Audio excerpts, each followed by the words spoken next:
சொதியும் இடியாப்பமும் செய்யும் முறையை பார்ப்போம்.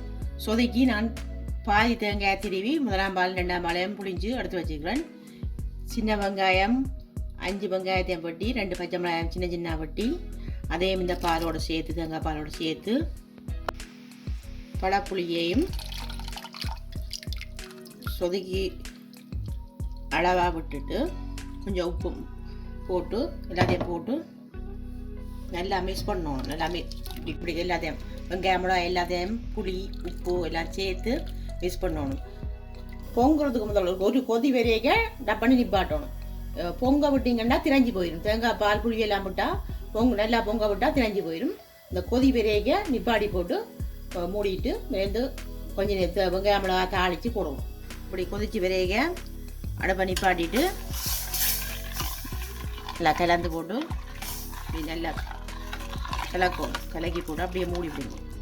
கொஞ்சம் கடுகு எண்ணெயை ஊற்றி எண்ணெய் கொதிச்சோன்னா கடுகும் கொஞ்சம் பெருஞ்சீரத்தையும் போட்டு முதல் போட்டுட்டு இதுக்குள்ள கொஞ்சம் கருவேப்பிலை ஒரு செத்த மிளகாய் 5 சின்ன வெங்காயம் சின்ன சின்ன வெட்டி அதையும் போட்டு இதோட போட்டு தாளிக்கும்.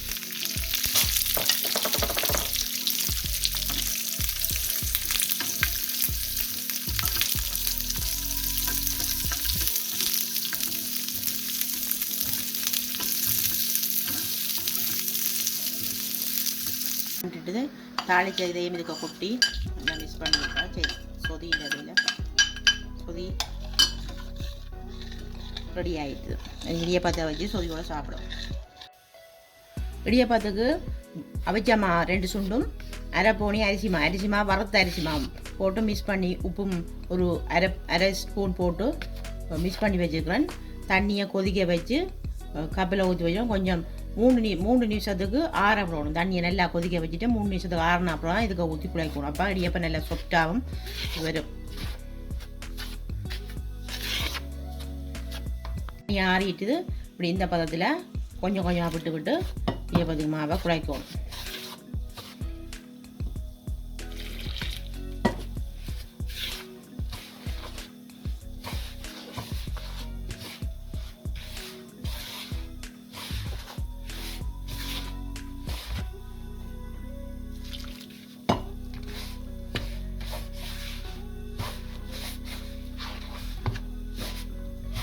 தண்ணியை கொதிக்க வச்சு 3 நிமிஷத்துக்கு ஆற வச்சுட்டு தான் ஊற்றணும். உடனே கொதிச்ச தண்ணியை ஊற்றினீங்கன்னா நல்லா மாவஞ்சி போயிடும். இடியாப்பம் புளியக்க இடியாப்பூரால் வராது. 3 நிமிஷத்துக்கு ஆற வச்சுட்டு குழச்சிங்கன்னா இடியாப்பம் சொஃப்டாக வரும். இடியாப்பூரால் புளியக்கம் ஈஸியாக இருக்கும்.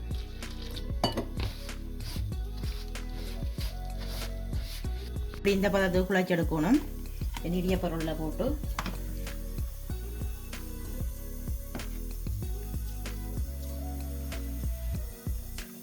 இடியாப்ப தட்டில் வச்சு நல்லா சொஃப்டாக வருது இடியாப்பம். இப்படி புளிஞ்சு ஒன்றுக்கு மேலே ஒன்று அடுக்கி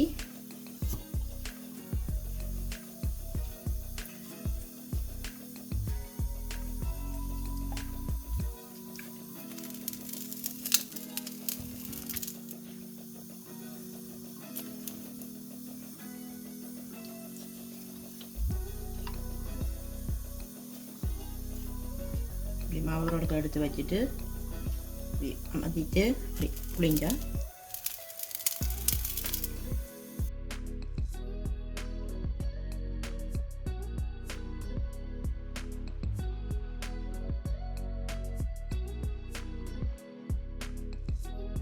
தட்டு அடுக்கிட்டு புட்டுப்பானை, இதுதான் புட்டுப்பானை. இதுக்கு மேலே வச்சு தான் இடியாப்பம் வைக்கணும். இடியாப்பம் வைக்கலாம், புட்டும் வைக்கலாம். அப்படி வச்சுட்டு அவிய விடணும். அவிஞ்சு வந்தோம் வரைக்கும் இப்போ தண்ணி இதால் வடிஞ்சு வரும். அப்போ அவிஞ்சிட்டு தான் தெரியும். ஒழுகி வரும். இது துறந்து இப்படி பார்த்தா தெரியும் இடியாப்பம் அவிஞ்சிட்டு. புட்டுப்பானை வைக்க தண்ணி அரை பானைக்கு தண்ணி வச்சு தான் வைக்கணும்.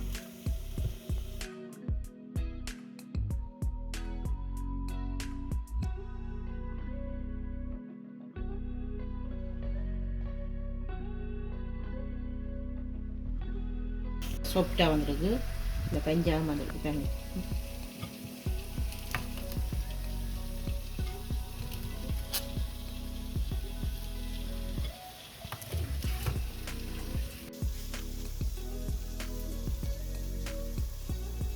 பாருங்க இடியாப்பம் நல்லா சாஃப்டாக வந்திருக்கு. சொதியும் இந்த வடிவாக வந்திருக்கு. நாங்கள் இன்றைக்கி சம்பளம் பிடிச்ச நாங்கள் சொதியும் இடியாப்பமும் சம்பளம் சாப்பிட போகிறோம். உங்களுக்கு நாங்கள் செய்த இந்த ரெசிபி பிடிச்சிருந்தால் நீங்களும் செய்து பார்த்துட்டு நிதா சமையலுக்கு லைக் பண்ணுங்கள், ஷேர் பண்ணுங்கள், சப்ஸ்கிரைப் பண்ணுங்கள். நன்றி, வணக்கம்.